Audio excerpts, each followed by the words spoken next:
Hi Matthew.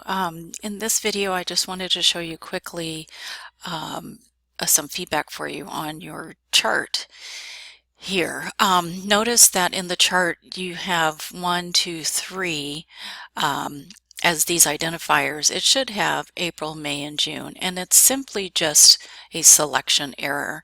So if I click right on the chart, the nice thing is it shows me what parts are or what data items are part of the chart, and I can see that you missed the April, May, and June. You got everything else.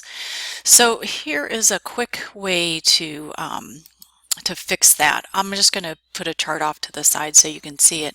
So in the book on page 121, they direct you to select range A3 through D7.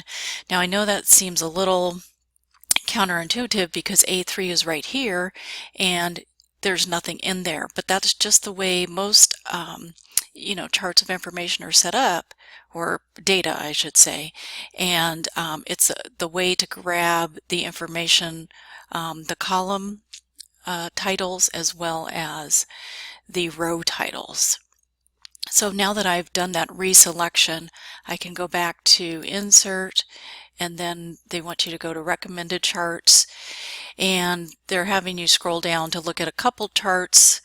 This one would have the names of the rows underneath in April, May, and June, but ultimately they want you to end up on this one. So you had the right idea here. You just didn't get these month names selected so that they would be included in the chart. Okay, so if I click on OK, you can see over here that now I have same thing as you down here in my legend are the row titles, but then April, May, and June show up as the column titles. And then last thing, I just wanted to point out to you, the total row should have the total cell style. So you would want to click on that cell style and add that in. Okay, so I hope this is helpful. Let me know if you have questions. Thanks so much.